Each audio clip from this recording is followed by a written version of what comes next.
Hello everyone, vacancies आ चुके हैं भाई। जीपीटी की प्राइमरी टीचर्स की वैकेंसी चंडीगढ़ में भाई, ये रेगुलर बेसिस की वैकेंसीज हैं भाई। तो ध्यान दे लेते हैं भाई कितनी वैकेंसीज हैं भाई। आपकी जनरल की 149 आई हैं भाई, ओबीसी की 56 पोस्ट है, एससी की 59, ईडब्ल्यूएस की 29। अगर मैं बात करूं तो टोटल वैकेंसीज है 293। इसमें हॉरिजॉन्टल रिजर्वेशन की पीडब्ल्यूडी की 12 है और एक्स सर्विसमैन की 29 है भाई। ठीक है भाई, यहां तक होगी मेरी बात। इसकी एज क्या है मेरे भाई? 21 से 37 ईयर तक, 21 टू 37 ईयर्स तक है। कौन सी ग्रेड पे की होती है भाई? ये प्राइमरी टीचर्स जो होते हैं आपके 4200 ग्रेड पे की जॉब होती है भाई। ध्यान देना, टोटल क्वेश्चंस है भाई 150 के। सबसे पहले तो ना एक बार भाई एलिजिबिलिटी देख लेते हैं कि भाई क्वालिफिकेशंस में क्या है भाई। आपको सबसे नेसेसिटी में है कि भाई ग्रेजुएशन सबकी होनी चाहिए, ग्रेजुएशन सबकी होनी चाहिए। दूसरी चीज, जो डीएलएड हो या फिर ग्रेजुएशन हो बीएड के साथ, जिसमें ग्रेजुएशन में 50% होनी चाहिए। मतलब कहने का मतलब है ग्रेजुएशन में 50% होनी चाहिए और फिर साथ के साथ बीएड होनी चाहिए। या तो देखो ग्रेजुएशन सबकी होनी चाहिए, फिर ग्रेजुएशन के बाद या तो आपके पास डीएलएड हो, ग्रेजुएशन के बाद डीएलएड हो, या फिर ग्रेजुएशन बीएड के साथ हो। सीटेट सबका होना चाहिए भाई, पेपर 1। एक नई चीज है इसमें भाई, certificate of ICT skill course, that is course on computer concept, जिसे ट्रिपल सी लेवल वाला बोलते हैं। 80 आवर्स का होता है। ये कब चाहिए भाई आपको? जब अपॉइंटमेंट लेटर मिलेगा आपको उससे पहले, जस्ट पहले तक का होना चाहिए। तो भाई अभी देख लो 80 आवर्स का होता है भाई। अभी से इससे कोई सीखना चाहे तो भाई अपने गवर्नमेंट रिकॉग्नाइज जो होते हैं, जो सर्टिफाइड, वहां से आप इसे सीख सकते हैं, अभी से स्टार्ट कर सकते हैं भाई। ठीक है भाई, इसमें कोई स्किल आएगी आपको तो कोई ना कोई आपकी हेल्प ही होगी भाई। ठीक है, तो अभी से कर सकते हैं आप। कोई ज्वाइन आसपास इंस्टीट्यूट वगैरह हो, पर एक बार देख ले कि वो रिकॉग्नाइज्ड हो, गवर्नमेंट रिकॉग्नाइज्ड हो, या फिर जो उसमें कंडीशंस होती हैं कि इससे सर्टिफाइड हो, तो आप वो देख लेना, वो होना चाहिए। और इसको अभी से ही कर लो ट्राई। ठीक है भाई। अच्छा, नहीं तो फिर बाद में दिक्कत होगी 80 घंटे वाला, फिर आप पैसे दे के अरेंज करने की कोशिश करोगे। आगे देखते हैं भाई। इसके बाद करते हैं, टोटल क्वेश्चंस 150 रहेंगे भाई। अच्छा, सबसे मेन इंपॉर्टेंट बात भाई, सिर्फ और सिर्फ इसमें रिटर्न है। इसके बाद कोई इंटरव्यू वगैरह नहीं है। डॉक्यूमेंट वेरिफिकेशन होगी, डॉक्यूमेंट वेरिफिकेशन के बाद सीधा आपको ज्वाइनिंग होगी, कोई इंटरव्यू नहीं है। तो बस मेरिट बेसिस पे ही आपका सब कुछ होना है।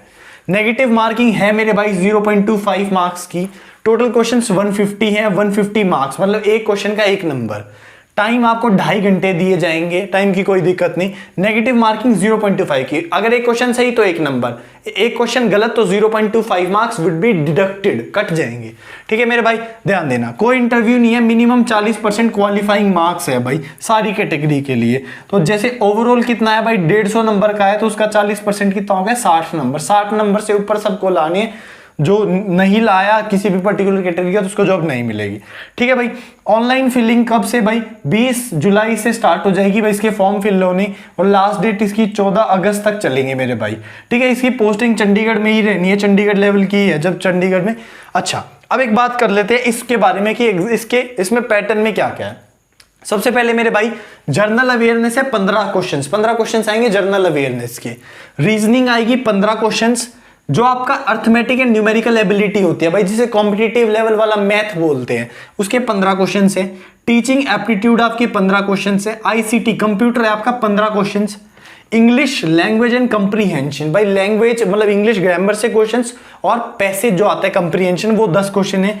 पंजाबी है भाई, इसमें Punjabi language and comprehension 10, Hindi language and comprehension 10। अब मैथ्स के 15 क्वेश्चन। ये मैथ्स आपका 10th लेवल वाला चला जाता है भाई, 10th क्लास तक की, एनसीईआरटी तक का चला जाता है। जर्नल साइंस भाई आपकी वही 15 क्वेश्चन 10th लेवल तक की, और एसएसटी भी आपका 10th लेवल तक का जर्नल साइंस 15 क्वेश्चन। तो मेरे भाई अब इसको देख लेना, ये 10th लेवल तक का है। तो भाई एक चीज समझना, सबसे ज्यादा इसमें फायदा किस बच्चे का हो सकता है भाई? जिसने एनसीईआरटीज अच्छे से पढ़ी थी भाई। अभी केवीएस हुआ था, केवीएस में जिसने अच्छे तरीके से, हालांकि एग्जाम पैटर्न बदल गया था बट पहले से थे, हमें तो नहीं पता था ना। तो जिस बच्चे ने अच्छे से तैयारी करी होगी पूरे एग्जाम पैटर्न की, जिसने एनसीईआरटीज अच्छी 10th लेवल तक की पढ़ी होंगी, वो इसमें बहुत इजीली नंबर खींचेगा और बहुत जबरदस्त नंबर आएंगे मेरे भाई। ठीक है भाई, एक बार देख लेते हैं भाई एक्सपेक्टेड कट ऑफ कितनी रह सकती है भाई। देखो भाई, हम बात करेंगे प्रैक्टिकल बेसिस वाली, 150 क्वेश्चन का है। बट आप एक चीज ध्यान रखना मेरे भाई, इसमें ना नेगेटिव मार्किंग है। आप देखो बहुत सा ऐसे बोल सकते हैं, जैसे अभी देखना, अभी मैं बताता हूं, जैसे AWS की कट ऑफ गई है समवट 80 के अराउंड गई है आउट ऑफ 100। अब एक चीज समझना, जो ये डॉक्यूमेंट वेरिफिकेशन की गई है जिसमें आप समझ लो कि 70 सीट के लिए 203 टाइम्स समवॉट कैंडिडेट बुलाए हैं, मान लो 3 पॉइंट समथिंग कैंडिडेट बुलाए हैं। तो अब उसमें देखना, इसमें AWS की में जो PRT की थी, ये 80% के लिए 270 समवॉट बच्चे बुलाए हैं, 270 बच्चे। इसमें पोस्ट कितनी है? 293। तो आप देख लो ना, 80 नंबर लाना, और वो भी 80 नंबर लाना भी कितने, जिसमें नेगेटिव मार्किंग नहीं थी। तो इसमें नेगेटिव मार्किंग है तो भाई कम ही जाएगी। ऐसा अब मैं हवा में उड़ा दूं, बोलूं कि 125 नंबर कट ऑफ जाएगी, तो भाई ऐसे ही मोरल डाउन हो जाएगा, पढ़ाई नहीं होगी।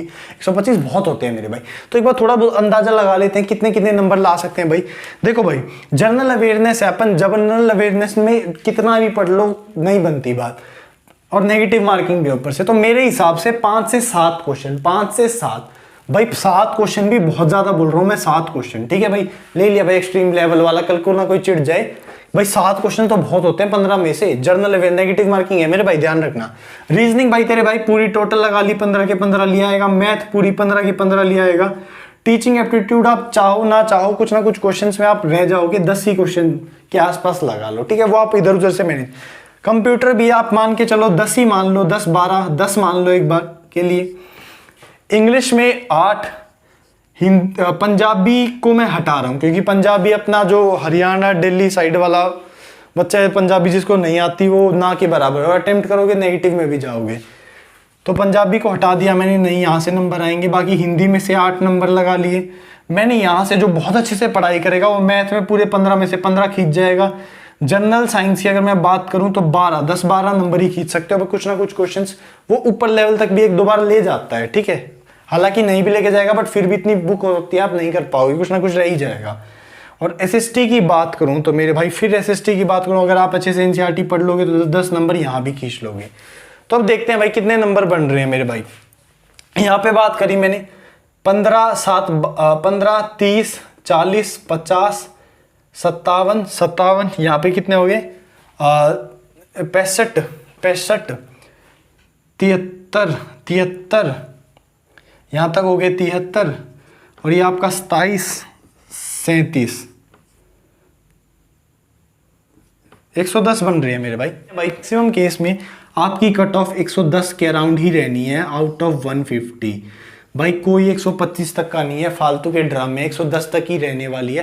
अपने अच्छे से पढ़ाई करो और अच्छे से इसको करो, और बहुत अच्छी अपॉर्चुनिटी है भाई। जिसका देखो KVS होना है या ना होना वो डिपेंड करता है भाई, जब होना आना होगा रिजल्ट। सबसे पहले तो देखो KVS का भी केस चल रहा है कि भाई 3rd इसमें आएगी, 3rd वीक में आएगी, 17 तारीख जो चल रही है 17 तारीख को आएगी, बट उसमें भी हियरिंग है, कोई कंफर्म नहीं है कि उस दिन वर्डिक्ट आएगी या नहीं। तो उसके चक्कर में मत रहो, जो आना होगा देखो, जिसको बोलना नहीं आता वो अपना बोलना सीख लो, और जिसको बोलना आता है वो अपने आप कर लेगा। वो इतना सफिशिएंट टाइम होगा, 15 दिन भी मिल गए तुम वो कर लोगे, ऐसा कुछ नहीं है। तो इसमें भी तो फायदा ही हो रहा है। तुम NCERTs पढ़ोगे, मैथ साइंस पढ़ोगे, वहां पे जाके इंटरव्यू में अगर क्वेश्चन पूछे तो तुम्हारा ही तो फायदा होगा, ठीक है मेरे भाई। तो अब इसको सब चीज को साइड करके इस पे जोरदार तैयारी करने लग जाओ। आई होप आपको ये वीडियो अच्छी लगी होगी। थैंक यू भाई।